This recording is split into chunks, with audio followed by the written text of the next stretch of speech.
It's Wednesday and the market's in the day mixed again. My name's D7 here at Grok Trade.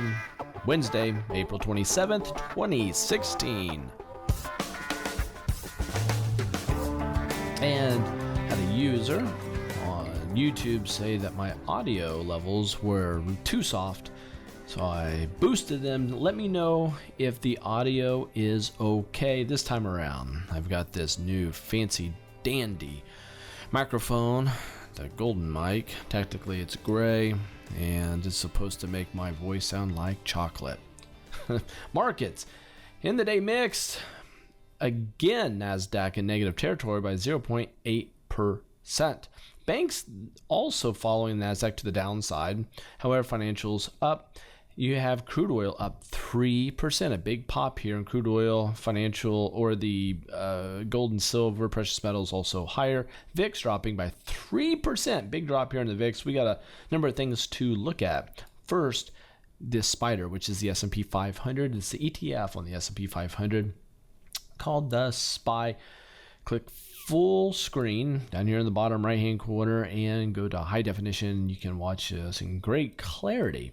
Anyway, the S&P 500 has been going higher and higher and higher. You can see this tracking higher and higher and higher. We go into this rising wedge, then we break to the wrong side or the downside of this rising wedge. Then we have this huge trend line coming down. This is no area to be messing around. We have some big time action taking place right here. But the volume's been fairly light. Hasn't been a lot of volume.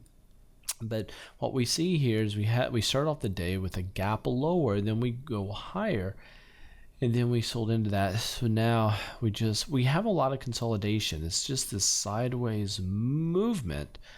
And we have this trend line, this red one that's coming up higher here. You can see this swing low, higher, higher, higher, higher, higher, higher, higher. In this line, can we get over this? And look at all these areas, these red lines here of resistance. We got a ton of resistance above us here.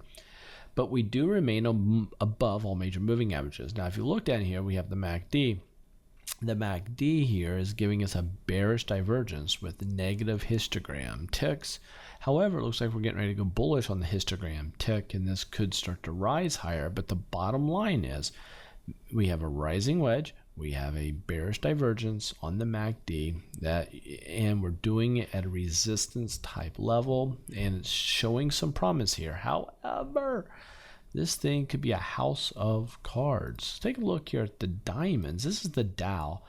Dow popping higher, but still we have a lot of resistance ahead of us here. It's broken down to the downside, and it can't get back over these areas of resistance or these trend lines.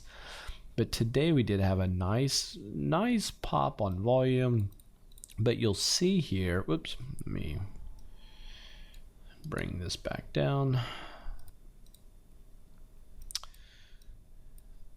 We do have a bearish divergence on the MACD with a rising wedge. It's just not good to see that. If you go to the NASDAQ, now NASDAQ, remember, last two sessions have been tracking to the downside. That's precisely what we saw happen again today. Now we're staying above a support level coming across, and the rising 50-day moving average and the 100-day moving average, but we're below the 200-day moving average. So we're down on the lower part of all these moving averages. This was a rising wedge, bearish divergence, and sure enough, a big drop, but we're at a support level. Question is, can we rally from here? But we're seeing relative weakness in tech stocks, which is not something you want to see with the broad markets, because that could lead markets to the downside.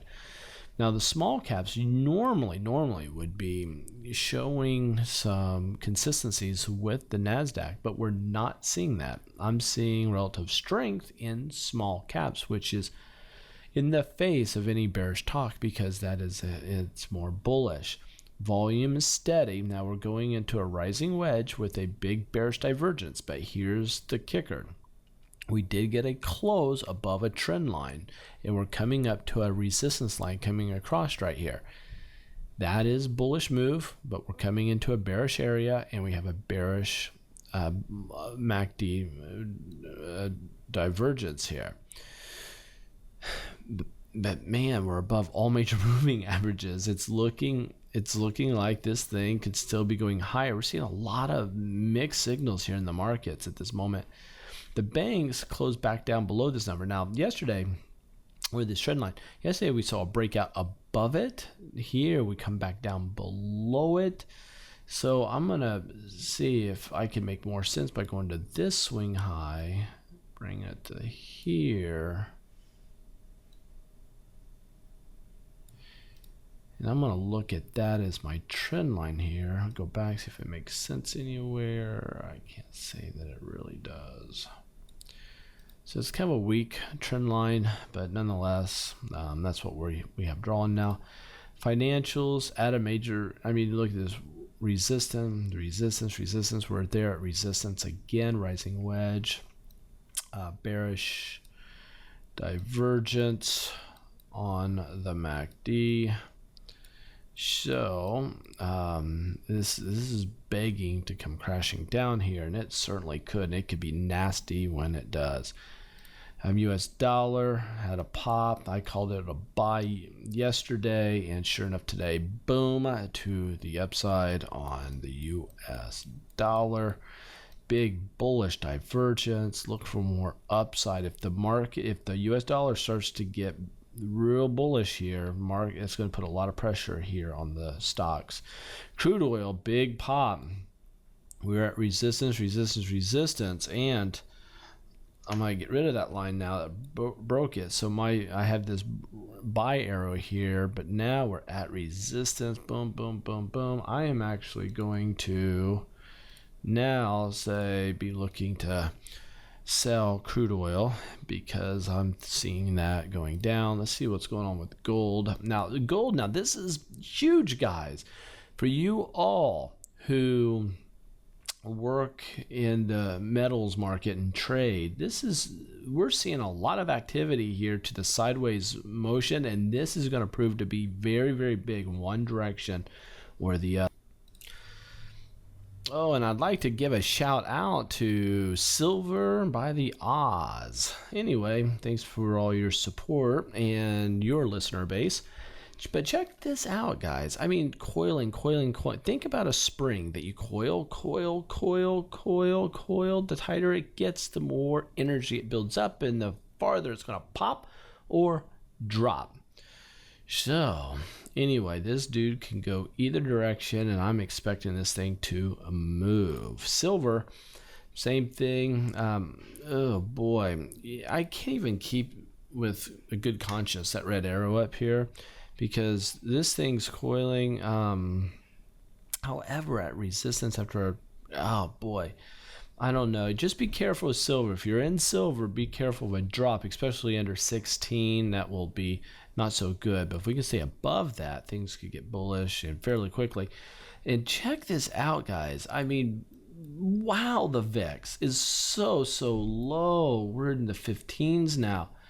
Look at this. If I go back in time, oh my, the VIX, last time we have been, wow, guys. I'm going to have to pause the video. I brought in the actual VIX, and you can see we're just, oh, that's my dog. I have a cockapoo. I'm going to pause the video. And I'm not going to edit that out. You know, I have this it's the smallest dog in the world with the most booming bark. I mean, it's deceitful. On the other side of the door, like I had a FedEx or UPS guy come up, you know, I'm Amazon Prime junkie, and shows up, and he was like running away from my porch. I was like, and I opened up the door, and it scared him because he heard the dog barking. Anyway, I said, it's just a little guy. He said he won't hurt you. Anyway, I got sidetracked. But anyway, look at the VIX here, almost a double bottom. You can see this double bottom, and I mean, it's been a while since we've been here at these lows. We were down here in the 12 area, and that was back here in December of 2015, and we're kind of hovering here in the, below 14. We're above 13, kind of in this area. So that's where we're at. If you like the video, like it. Catch you guys later.